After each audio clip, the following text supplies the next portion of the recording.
Audio Jungle.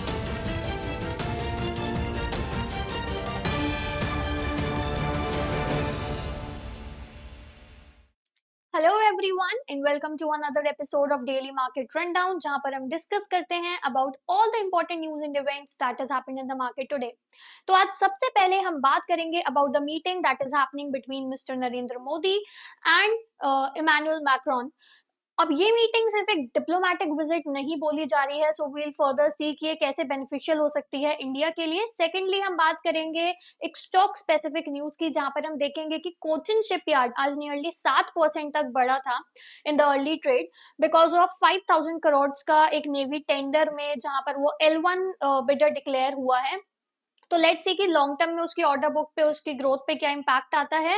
Next we'll be talking about the deal और the partnership that is happening between Infosys and Anthropic, and इसकी वजह से आज हमने आईटी सेक्टर में एक बहुत बड़ा सेंटिमेंट रिवर्सल देखा आफ्टर सो मेनी डेज, जहां पर हम देख रहे थे कि एआई डिस्ट्रप्शन फियर्स की वजह से लगातार Nifty IT was going down. जितने भी आईटी स्टॉक्स थे सब रेड में ट्रेड कर रहे थे, बट आज एक सेंटिमेंट रिवर्सल थोड़ा चेंज होते हुए दिखा। उसके बाद हम बात करेंगे एफएमसीजी के दो मेजर स्टॉक्स के बारे में, दो मेजर नाम के बारे में, जहां पर हम ब्रिटानिया इंडस्ट्रीज और हिंदुस्तान यूनिलीवर के फ्यूचर प्लान के बारे में डिस्कस करेंगे कि फर्दर वो अपने ग्रोथ मोमेंटम को सस्टेन करने के लिए क्या स्ट्रैटेजी अपनाएंगे।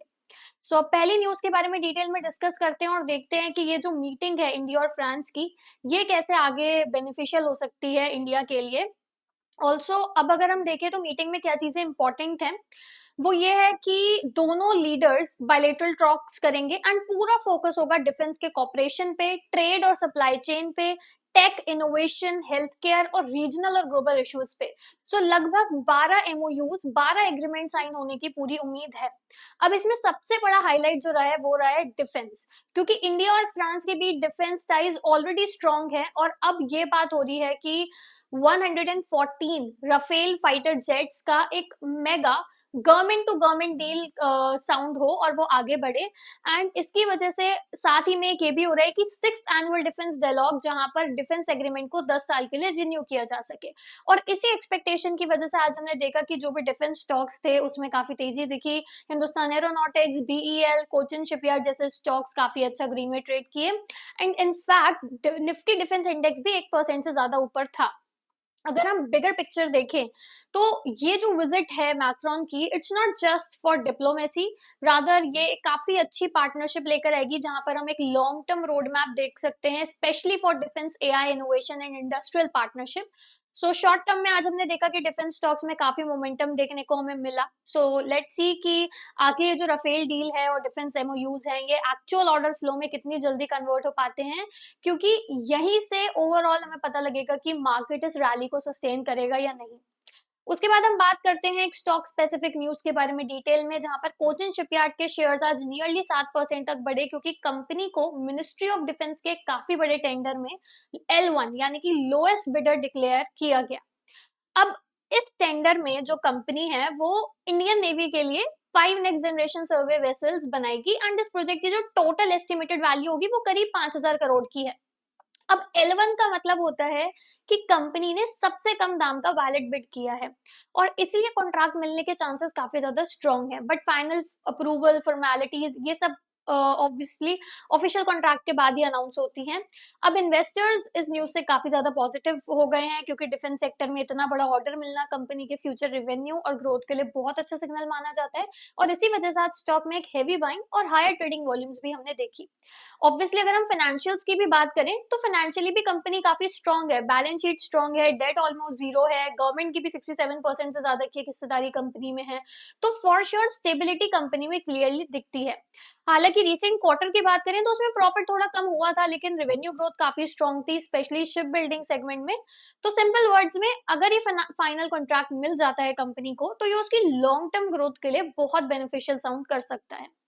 Now next we'll be talking about IT sector, जहां पर आज एक स्ट्रॉन्ग रिकवरी हमें देखने को मिली एंड इसका सबसे बड़ा रीजन था इन्फोसिस का एआई कंपनी एंथ्रोपिक के साथ एक बड़ी पार्टनरशिप अनाउंस करना। अब इस न्यूज के बाद इन्फोसिस लगभग 3% तक बढ़ा और निफ्टी आईटी इंडेक्स भी 2% से ज्यादा ऊपर चला गया।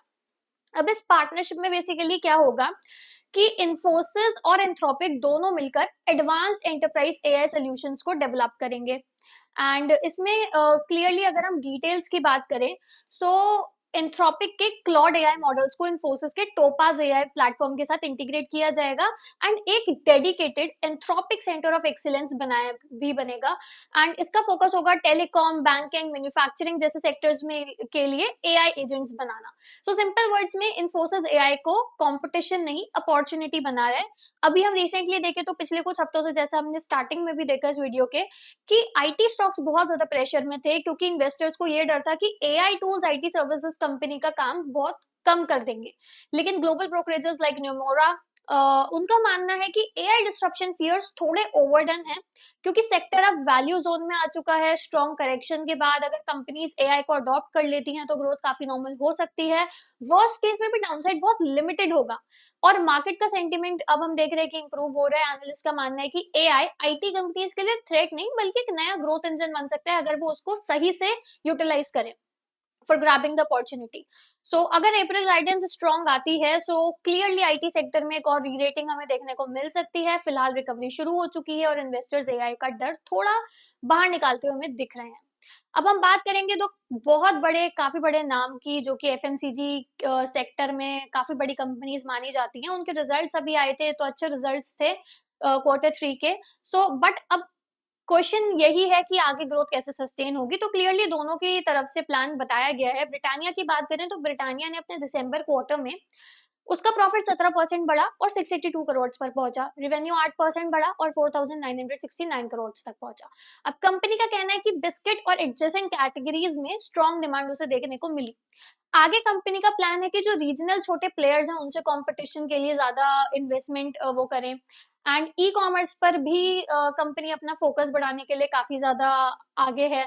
इनोवेशन और मीडिया मार्केटिंग पर खर्चा कंटिन्यू रहेगा और जरूरत पड़ी तो एक्विजिशंस के थ्रू इनऑर्गेनिक ग्रोथ भी कंपनी कंसिडर करेगी।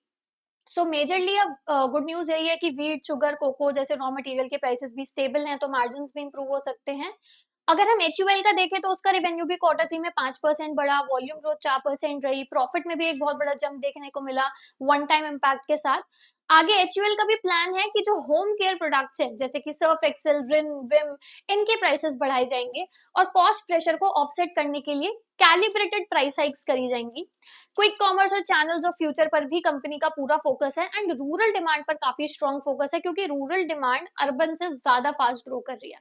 अब कंपनी को उम्मीद है कि फाइनेंशियल ईयर 27 और 26 से बेटर होगा, स्पेशली अगर मॉनसून और पॉलिसी सपोर्ट अच्छा रहा तो। सो ओवरऑल दोनों कंपनीज का फोकस क्लियर है। डिमांड रिकवरी का वो पूरा फायदा उठाना चाहते हैं, मार्जिन को प्रोटेक्ट करना है एंड इनोवेशन और डिस्ट्रीब्यूशन को एक स्ट्रॉन्ग तरीके से आगे बढ़ाना है। सो क्लियरली एफएमसीजी सेक्टर में अब एक ग्रेजुअल रिकवरी भी हमें दिख रही है, रूरल डिमांड बढ़ रही है, स्टेबल इन्फ्लेशन है। सो लेट्स सी कि दोनों कंपनीज अपने ग्रोथ प्लान को कैसे आगे एग्जीक्यूट करती हैं। And that was all the 4 news we needed to cover in today's video. अगर आपको ये ब्रेकडाउन हेल्पफुल लगा हो so do like, share and subscribe to our channel ताकि आप कोई भी इंपॉर्टेंट मार्केट अपडेट मिस ना करें। मिलते हैं नेक्स्ट वीडियो में, तब तक के लिए stay informed, stay rational and invest wisely.